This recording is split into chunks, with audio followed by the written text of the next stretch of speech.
Sering nggak sih waktu baca sebuah artikel ilmiah, baru kalimat pertama aja udah bikin ngantuk? Tenang, Anda nggak sendirian. Hari ini kita akan bedah tuntas anatomi sebuah pendahuluan ilmiah dan mengubahnya dari bagian yang paling bikin malas nulis jadi senjata rahasia kamu buat memikat pembaca sejak awal. Mungkin kita mikirnya tulisan ilmiah itu ya harus kaku, formal, serius. Tapi gimana kalau saya bilang rahasia di balik pendahuluan yang hebat itu resepnya sama persis dengan yang bikin sebuah film atau novel jadi seru? Betul sekali, sebuah cerita. Tentu, kita semua pasti kenal lah ya sama struktur IMRD. Tapi, introduction atau pendahuluan, ini tuh kayak tirai pembuka pertunjukan kamu. Ini bukan sekedar formalitas, tapi ini kesempatan emas buat narik perhatian audiens dan ngeyakinin mereka buat nonton sampai akhir. Disinilah panggung cerita kamu dibangun. Jadi, gimana caranya kita menyulap pendahuluan yang kering kerontang jadi sebuah narasi yang bikin penasaran? Nah, jawabannya ada pada kerangka sederhana yang terdiri dari 4 bagian. Yuk kita sebut aja ini cerita ilmiah.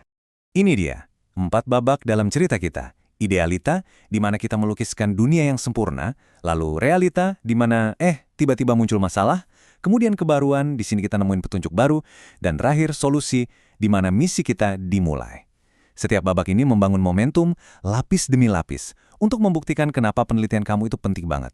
Baik, kita mulai ya dari babak pertama, skenario sempurna. Di sini tugas kita adalah melukiskan sebuah dunia yang ideal di mana semuanya berjalan sebagaimana mestinya. Anggap aja idealita ini sebagai fondasi cerita kamu.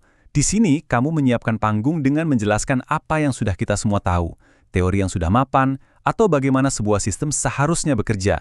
Intinya kamu tuh kayak bilang, gini loh, dunia yang ideal tuh seharusnya kelihatan kayak gini. Coba lihat contoh ini. Si penulis memulai dengan sebuah kebenaran universal di bidangnya. Bahasa itu dinamis, ya kan? Ini adalah fakta yang tak terbantahkan, sebuah idealita yang jadi titik pijak bagi seluruh argumen yang akan dia bangun nanti. Sederhana, tapi ngena banget. Nah, setiap cerita yang bagus itu butuh plot twist. Inilah babak kedua kita, masalah tak terduga, di mana kita akan mengganggu dunia sempurna yang baru saja kita bangun tadi. Disinilah ketegangannya muncul, benturan antara apa yang dikatakan buku teks, si idealita, dengan apa yang sebenarnya terjadi di dunia nyata, si realita. Nah, perbedaan inilah yang menciptakan celah pengetahuan, konflik utama dalam cerita ilmiah kamu. Jadi, bagian realita ini pada dasarnya adalah momen tapi dalam cerita kamu. Kamu bilang, dunia seharusnya seperti ini, tapi kenyataannya kok beda ya? Disinilah kamu menunjukkan kepada pembaca bahwa ada sebuah teka-teki yang belum terpecahkan. Dan ini dia contoh realita dalam praktiknya. Idealita kita tadi kan bahasa itu dinamis, tapi sekarang muncul fenomena modern yang sangat spesifik, TikTok. Platform ini mempengaruhi cara kita ngobrol setiap hari. Tiba-tiba masalah kita jadi terasa sangat nyata dan relevan kan? Oh ya, ngomong-ngomong, istilah bahasa kolokial ini pada dasarnya cuma cara keren buat bilang bahasa gaul atau bahasa percakapan sehari-hari.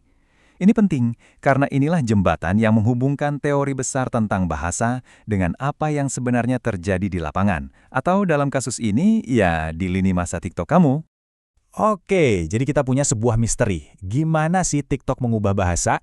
Nah, untuk memecahkannya, kita butuh petunjuk baru.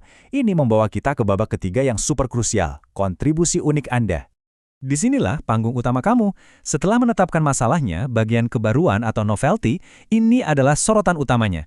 Ini adalah kesempatan untuk menunjukkan kepada dunia bahwa di antara lautan penelitian yang sudah ada, kamu menemukan sesuatu yang baru. Sebuah sudut pandang yang unik. Gampangnya gini. Di bagian ini kamu harus menjawab satu pertanyaan penting. Jadi, apa barunya? Kamu harus bisa membuktikan bahwa kamu tidak hanya mengulang cerita lama, tapi kamu datang untuk menawarkan sebuah babak yang benar-benar baru. Coba perhatikan gimana penulis secara spesifik menunjukkan celahnya. Mereka bilang bahwa belum ada yang menghubungkan etnolinguistik, yaitu studi tentang bagaimana budaya membentuk bahasa, dengan teknologi modern seperti TikTok.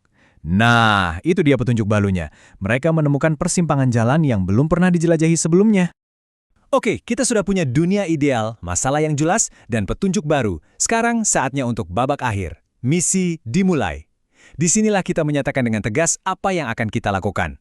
Bagian solusi ini pada dasarnya adalah janji kamu kepada pembaca. Kamu telah membangun sebuah misteri yang menarik, dan sekarang kamu bilang, inilah cara saya akan memecahkannya. Ini adalah pernyataan misi yang jelas dan konkret. Dan inilah dia resolusinya. Pernyataan ini secara langsung menjawab celah yang kita identifikasi tadi. Penelitian ini akan menjadi analisis etnolinguistik tentang teknologi dan remaja. Klop, misinya jelas, dan ceritanya menjadi utuh. Jadi, kalau kita rangkum, inilah formula berceritanya. Dari dunia yang ideal ke masalah yang rumit, lalu menemukan petunjuk baru, dan diakhiri dengan sebuah misi. Jangan lihat ini sebagai aturan yang kaku, tapi sebagai peta jalan untuk membawa pembaca Anda dalam sebuah perjalanan yang logis dan meyakinkan. Pada akhirnya, setiap penelitian itu punya jiwa, sebuah cerita yang menunggu untuk diceritakan. Dengan kerangka ini, kamu tidak lagi hanya menyajikan data, tapi kamu menyajikan sebuah narasi. Jadi, saya tinggalkan Anda dengan pertanyaan ini. Apa cerita unik yang hanya bisa diceritakan oleh penelitian Anda?